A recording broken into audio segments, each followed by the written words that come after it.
Welcome back to our channel. நம்ம உடல்ல ரத்த சிவப்பு அணுக்களை உருவாக்குறதுல முக்கிய பங்கு வகிக்கிறது தாங்க இந்த விட்டமின் B12. நம்மளுக்கு தேவையான இன்றியமையாத ஒரு வைட்டமின் கூட சொல்லலாம். இந்த விட்டமின் B12 போதுமான அளவு நமக்கு கிடைக்காததால் ஏற்படுற மிகப்பெரிய உடல்நல குறைபாடுகள் அறிகுறிகளையும் இதை சரி செய்ய நாம் எடுத்துக்கொள்ள வேண்டிய உணவுகள் பற்றியும் தான் இந்த வீடியோல ஒன் பை ஒன்னா நம்ம பார்க்க போறோம். வீடியோ ஸ்கிப் பண்ணாம கடைசி வரையும் பாருங்க. இந்த வீடியோ பயனுள்ளதாகவும் ரொம்ப இன்ட்ரெஸ்டிங்காகவும் இருக்க போகுது.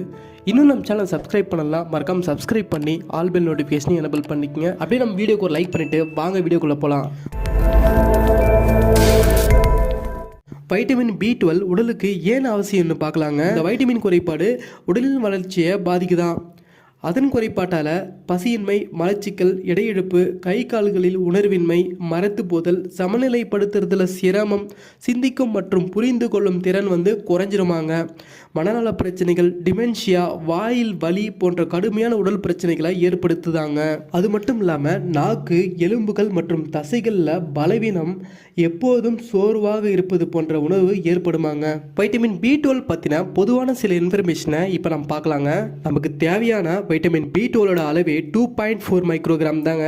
ஆனால் இது நம்ம எடுக்கிற அதிகபட்ச உணவுகளில் இந்த வைட்டமின் கிடையவே கிடையாது. நம் உடலும் இயற்கையாகவே இதை உருவாக்க முடியாது. குறிப்பிட்ட சில உணவுகளில் மட்டும்தான் இந்த வைட்டமின் B12 இருக்குது. அதனால தான் நமக்கு கிடைக்கிறத இந்த சிக்கல் ஏற்படுது. உடலில் செல்களை உருவாக்குறதுல முக்கிய பங்கு வகிக்கிறது இந்த வைட்டமின் B12 தான். இது நம்மளோட மூளையோட செயல்பாட்டுக்கு மிக அத்தியாவசியமான ஒன்றுன்னு சொல்கிறாங்க. இந்த வைட்டமின் B12 குறைஞ்சிருச்சுனாக்கா மூளை பலவீனமாயிடுமா, எலும்புகளும் பலவீனமாயிடுமா.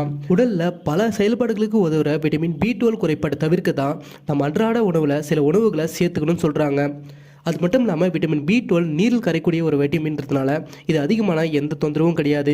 இதுவே இந்த விட்டமின் குறையும் போது நம்மளுக்கு பல பிரச்சனைகளை ஏற்படுத்துமா. உடலில் உள்ள ரத்த சிவப்பு அணுக்களை உருவாக்குறது மட்டும் இல்லாமல் நரம்பு மண்டலத்தையும் பலப்படுத்துற, அதோட செயல்பாட்டை மேம்படுத்துறது இந்த விட்டமின் B12 தாங்க. விட்டமின் B12 கொலஸ்ட்ராலை கட்டுப்படுத்தி இதயத்தை ஆரோக்கியமாக வச்சுக்குதான். இந்த விட்டமின் B12 குறையும் போது இதய துடிப்பு அதிகமாகி படபடப்பை ஏற்படுத்துதான். வைட்டமின் B12 குறைபாடால் ஏற்படுற பிரச்சனைகளை எப்படி நம்ம ஓவர் கம் பண்ணுறது, எந்த உணவு முறைகளை நம்ம எடுத்துட்டு இதை சரி பண்ணுறதுன்றத இப்போ பார்க்கலாம். இந்த வைட்டமின் B12 அசைவத்தை விட சைவத்தில் தான் அதிகமாக இருக்குன்னு சொல்கிறாங்க. அசைவ உணவுகளில் ஆட்டோட மண்ணீரல்லையும் மீன்கள்லையும் அதிகமான வைட்டமின் B12 இருக்கிறதா சொல்லப்படுது. சைவ உணவுகளில் காய்கறிகள்லையும் கீரைகள்லையும் அதிகமான வைட்டமின் B12 இருக்குங்களாம். கீரை இரும்பு சத்தின் வலுவான ஆதாரமாக இருக்கிறதால இதில் வைட்டமின் B12 நிறைஞ்சிருக்கு. இந்த காய்கறிகளை ஸ்மூத்தியாகவும் சாலட்டாகவும் சாப்பிடலாம். பீட்ரூட்டில் இரும்பு, நார்ச்சத்து, பொட்டாசியம் மற்றும் விட்டமின் B12 ஆகிய எல்லாவற்றுக்குமே நல்ல மூலமாக இருக்கான். விட்டமின்கள், தாதுக்கள் மற்றும் கால்சியம் ஆகியவை பீட்ரூட்டில் ஏராளமாக இருக்கிறதுனால இதையும் சாலட்டாவோ இல்லை ஜூஸாவோ நம்ம சாப்பிட்லான்னு சொல்கிறாங்க.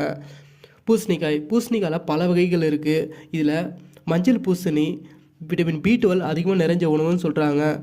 காளான், வைட்டமின் B12 காளான்களில் அதிகமாக இருக்கான். அது மட்டும் இல்லாமல் காளான் ஒரு பூஜை வகை காய்கறின்றதுனால இது வைட்டமின் D, புரதம், கால்சியம், தாமிரம், நியாசின், பொட்டாசியம் மற்றும் பாஸ்பரஸ் போன்ற பிற தாதுக்களோட சிறந்த மூலமாக இருக்கான்.